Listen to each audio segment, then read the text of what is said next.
ఏబిఎన్లో రాధాకృష్ణ గారు గుండెలు బాదుకుని నోరు కొట్టుకుని చూడండి ఒకసారి.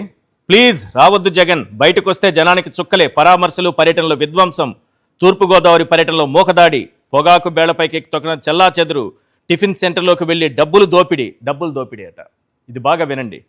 పైకెక్కి డాన్సులు చేయడంతో హోటల్ ధ్వంసం, ఒక టేబుల్ విరిగింది, అది కూడా దాని గురించి కూడా నేను చెప్తాను. ప్రశ్నించిన మహిళలు పిల్లలపై దాడి. ఇన్ని అబద్ధాలు రాస్తున్నారే మీరు, కానీ భద్రత లేదన్న విషయాన్ని మాత్రం ఎక్కడా రాయలేదు. రాధాకృష్ణ గారు బైకులకు సైలెన్సర్లు తీసేసి రోడ్లపై గోలగోల అంట. ఆఖరికి లోకేష్ గారు, ఈయన అక్కడెక్కడ చదివారు, స్టాన్ఫోర్డ్లో చదివొచ్చారు కదా, వెంటనే ఒక ట్వీట్ కూడా పెట్టారు. ఈయనైతే మళ్ళీ మతాన్ని కూడా తీసుకొచ్చారు దీంట్లోకి. మతాన్ని తీసుకొచ్చి ఏమంటున్నారంటే, వైఎస్ జగన్ రెడ్డి గారు మీ పర్యటనలో మీ అభిమానులు ఓ నిరుపేద మహిళ టిఫిన్ దుకాణంలోకి చొరబడి సామగ్రి, హిందూ దేవుళ్ల ఫోటోలు ధ్వంసం చేయడం బాధాకరమని దేవుడి ఫోటోలు కూడా పెట్టారు స్టాన్ఫోర్డ్ యూనివర్సిటీ గారు. ఆఖరికి ఆ మహిళ నిన్న జగన్మోహన్ రెడ్డి గారిని కలిసింది. సిగ్గుచేటు, మీరందరూ సిగ్గుపడండి, ఈ పత్రికా విలువలు దిగజార్చినందుకు సిగ్గుపడండి. జగన్ పర్యటనలో భద్రత లేకుండా కుట్రలు ఒకవైపు చేస్తుంటే, ఇటు ఆంధ్రజ్యోతి లాంటి పత్రిక ప్లీజ్ రావద్దు జగన్ అని జనం అంటున్నట్టుగా, ఒక హోటల్ యజమానురాలు అంటున్నట్టుగా వార్తలు రాసి టిఫిన్ సెంటర్లోకి వెళ్ళి డబ్బులు దోపిడీ చేశారని, పైకెక్కి డ్యాన్సులు చేశారని, హోటల్ ధ్వంసం అయిపోయిందని గుండెలు బాదుకొని కన్నీరు పెట్టుకున్నారు. పచ్చి అబద్ధం ఇదంతా.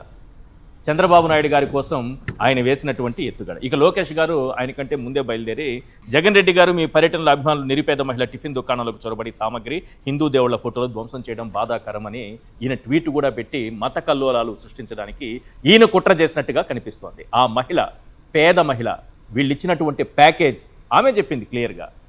కలెక్టర్ స్థాయిలో దిగొచ్చారంట, ఎమ్మెల్యే గారు దిగొచ్చారట, ఆర్డీఓ గారు కారు పంపించారట ఉదయం 6 గంటలకే. నీకు ఏం కావాలన్నా ఇస్తాం, మేము చెప్పినవన్నీ కరెక్ట్ అని చెప్పాలి అని. కానీ జగన్మోహన్ రెడ్డి గారి ప్రభుత్వ హయాంలో లబ్ధి పొందిన మహిళగా, ఆయనను అభిమానించే మహిళగా, ఆత్మాభిమానం ఉంది, ప్యాకేజీలకు లొంగదు. ప్యాకేజీలకు లొంగిపోయేటటువంటి, ఆత్మాభిమానాన్ని చంపుకునేటటువంటి వ్యక్తి కాదు. కాబట్టే ఆమె నిజాన్ని నిర్భయంగా చెప్పారు. జగన్మోహన్ రెడ్డి గారిని కూడా నిన్న కలిశారు. చెంపపెట్టు లాంటి సమాధానం ఇటు లోకేష్ గారి ట్వీట్కి, అటు రాధాకృష్ణ గారి వార్తకి. ఒకసారి ఆ దృశ్యాలు చూడండి. మాకు అన్యాయం ఏం జరగలేదండి. ఈ ప్రోగ్రాం వల్ల మాకు వచ్చింది ఏం లేదు. ఏదంటే వాళ్ళ తొడతొక్కుల్లో వాళ్ళు లోపలికి వచ్చేసారు. అది ఫోటోలు దిగాలన్నా ఇదితో వచ్చేసారు. అక్కడ దేవుడి ఫోటోలు ఉన్నాయి, కింద పడిపోయి వాళ్ళు చూసుకోలేదు. ఎవరో ఒకళ్ళు వస్తున్నారు సార్, ఆ ఎమ్మెల్యే గారు వస్తున్నారు అంటున్నారు, ఇంకెవరో వస్తున్నారు, ఈ ఫోటోలు ఎలా బండి అంటున్నారు, మీకు ఏం జరిగింది, మీకు ఏం పగిలిని వేయి చూపించండి, మీకు నష్టపరిహారం ఇప్పిస్తాం అంటున్నారు. మాకు జగన్ గారు ఇళ్ల స్థలాలు ఇచ్చారు, మా పిల్లలకు డబ్బులు ఇచ్చారు, మాకు అన్నీ ఇచ్చారు. మాకు మేము దేవుడు అని చెప్పుకున్నాం, మాకు ఆయన చేశారు కాబట్టి. మాకు అన్యాయం ఏం జరగలేదండి. ఈ ప్రోగ్రాం వల్ల మాకు వచ్చింది ఏం లేదు. ఏదంటే